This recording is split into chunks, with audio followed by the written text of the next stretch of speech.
Bayangkan sebuah pagi di awal tahun 2026, radar di pesisir Natuna menangkap titik-titik asing yang mencoba masuk tanpa izin. Namun, alih-alih hanya mengirim nota diplomatik yang berakhir di laci meja, sebuah armada pemukul yang terdiri dari kapal perusak dan kapal selam modern sudah lebih dulu mengunci target dari jarak ratusan mil. Ini bukan lagi soal mengejar nelayan yang mencuri ikan dengan kapal patroli kecil, melainkan tentang sebuah negara kepulauan terbesar di dunia yang akhirnya sadar bahwa otot lautnya harus sebanding dengan luas wilayahnya. Kita sedang berada di persimpangan jalan yang mendebarkan, di mana Indonesia tidak lagi ingin menjadi penonton di halaman rumahnya sendiri. Selama dekade terakhir, kita sering merasa cemas setiap kali ada kapal asing nyelonong masuk. Merasa tidak berdaya karena armada kita tersebar terlalu tipis di lautan yang luasnya luar biasa. Konflik ini adalah konflik klasik antara ambisi menjaga kedaulatan dengan realitas alutsista yang menua. Namun, tahun ini, sebuah cetak biru besar muncul ke permukaan, membongkar rahasia bagaimana Indonesia berencana membangun pagar besi di laut dan langit yang akan membuat negara tetangga, bahkan negara adidaya, berpikir dua kali untuk sekedar numpang lewat. Membahas masa depan pertahanan kita tidak bisa dilepaskan dari pemikiran strategis yang dituangkan oleh Menteri Pertahanan Syafri Syamsuddin dalam buku Manajemen Pertahanan Modern. Ini bukan sekedar buku teori yang berdebu di perpustakaan, melainkan sebuah peta jalan yang sangat ambisius. Di dalamnya angka 274 unit kapal perang muncul sebagai simbol kebangkitan. Mari kita bedah secara mendalam mengapa angka ini sangat krusial. Indonesia bukan lagi sekedar membangun Coastal Navy atau Angkatan Laut Penjaga Pantai. Kita sedang bertransformasi menjadi Blue Water Navy. Artinya, TNI AL kita tidak boleh lagi hanya jago kandang yang takut dengan ombak besar di samudra lepas. Kekuatan ini dibagi menjadi 3 pilar utama yang sangat logis jika kita melihatnya dari kacamata manajemen militer modern. Pilar pertama adalah unit pemukul atau yang kita sebut sebagai The Strikers. Bayangkan 97 kapal yang benar-benar didesain untuk bertempur, bukan untuk sekedar bersosialisasi. Di dalamnya ada puluhan frigat, kapal perusak, hingga kapal selam yang merupakan predator sunyi di bawah air. Kehadiran kapal perusak atau destroyer ini adalah perubahan paradigma yang signifikan. Selama ini kita lebih banyak mengandalkan kapal jenis korvet atau frigat ringan.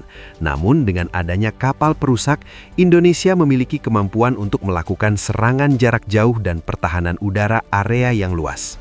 Ini adalah unit SWAT di lautan. Mereka tidak bertugas menangkap penyelundup kabel bawah laut. Mereka bertugas untuk menghancurkan ancaman militer formal.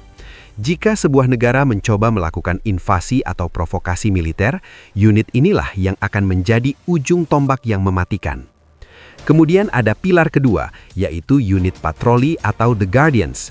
Mengelola laut seluas Indonesia tanpa armada patroli yang masif adalah hal yang mustahil. 92 unit kapal patroli cepat dan offshore patrol vessel, OPV, disiapkan untuk menjadi mata dan telinga negara.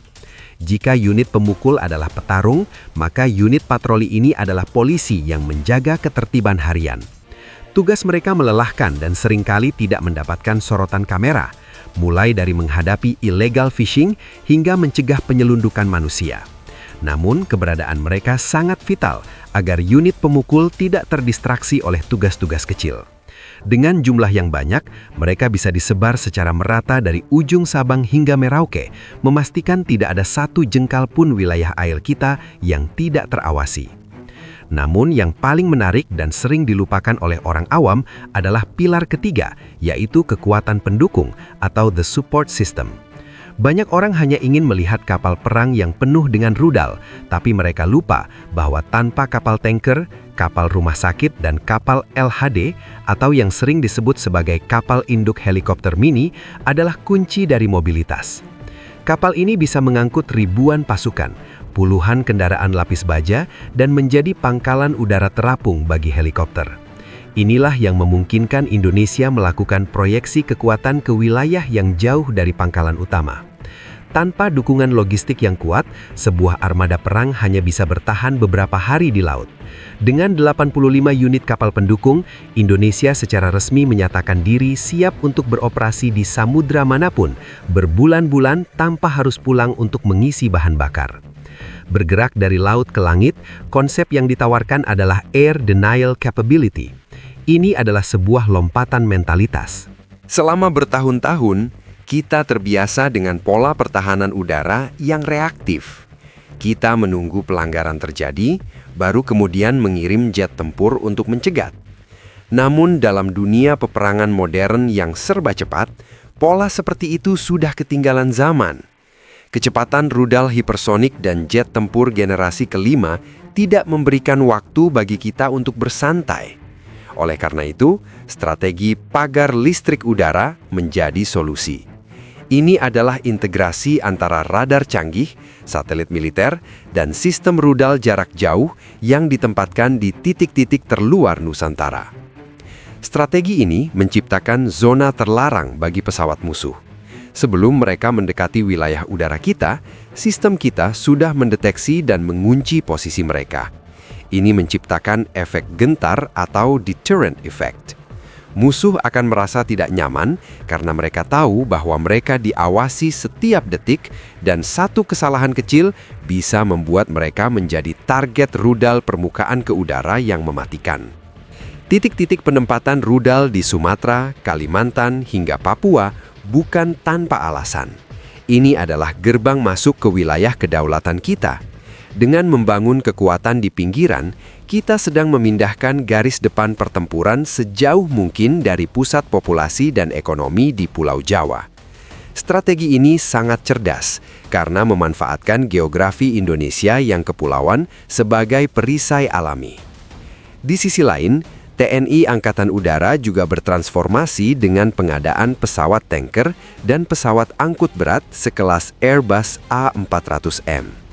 Kemampuan air refueling atau pengisian bahan bakar di udara adalah game changer. Jet tempur kita tidak perlu lagi sering mendarat. Mereka bisa tetap berada di udara untuk waktu yang lama, menjaga langit kita tanpa celah. Namun semua teknologi canggih ini tidak akan berarti tanpa mobilitas pasukan di darat. Disinilah peran penting penerbangan angkatan darat, penerbat. Indonesia adalah negara yang penuh dengan hutan, gunung, dan rawa yang sulit ditembus melalui jalur darat. Dalam situasi konflik atau bencana, waktu adalah nyawa. Konsep skuadron helikopter komposit yang disebar di setiap kodam adalah jawaban atas tantangan geografis tersebut. Bayangkan, setiap divisi memiliki akses cepat ke helikopter serbu dan helikopter angkut. Ini adalah taksi udara militer yang memastikan pasukan elit kita bisa tiba di titik konflik dalam hitungan jam, bukan hari. Mobilitas vertikal ini memastikan bahwa serangan kita tidak bisa diprediksi oleh musuh. Kita bisa muncul di mana saja, kapan saja, dengan kekuatan penuh. Tentu saja pertanyaannya adalah, siapa yang mampu meramu rencana serumit ini? Kombinasi antara Bapak Syafri Syamsuddin dan Ibu Herlina J. Saragih adalah jawaban yang menarik. Di satu sisi, kita memiliki sosok militer yang kenyang dengan pengalaman tempur dan birokrasi pertahanan. Di sisi lain, ada akademisi yang mampu memberikan landasan ilmiah dan hitungan logis.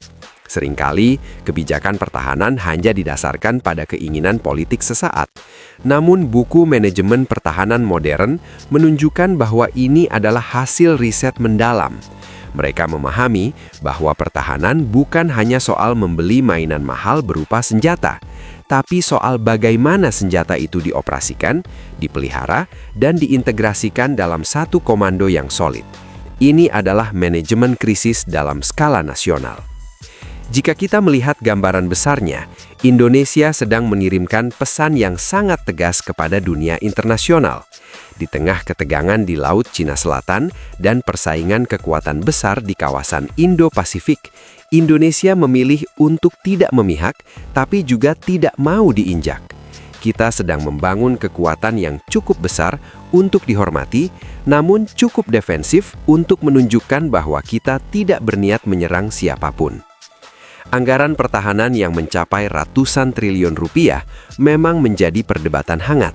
Namun jika dibandingkan dengan risiko kehilangan kedaulatan atau sumber daya alam kita yang dicuri, angka tersebut sebenarnya adalah premi asuransi yang sangat layak dibayar. Kedaulatan tidak bisa ditawar dengan diskon harga.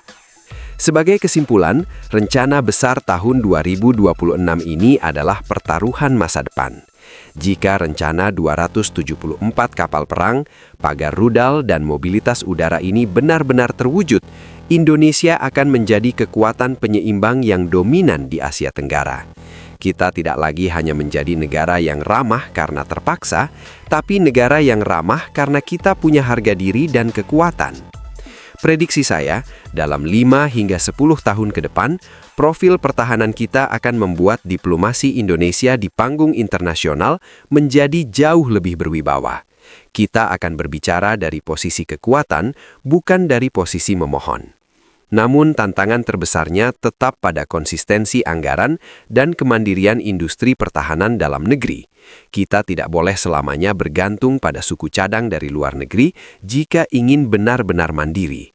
Pada akhirnya, pertahanan yang kuat bukan untuk memicu perang, melainkan untuk memastikan bahwa anak cucu kita bisa tidur dengan tenang di bawah langit Nusantara yang dijaga oleh pagar-pagar rudal dan raksasa-raksasa samudra yang kita bangun hari ini. Kita tidak mencari lawan, tapi kita selalu siap untuk menang jika musuh datang mengetuk pintu.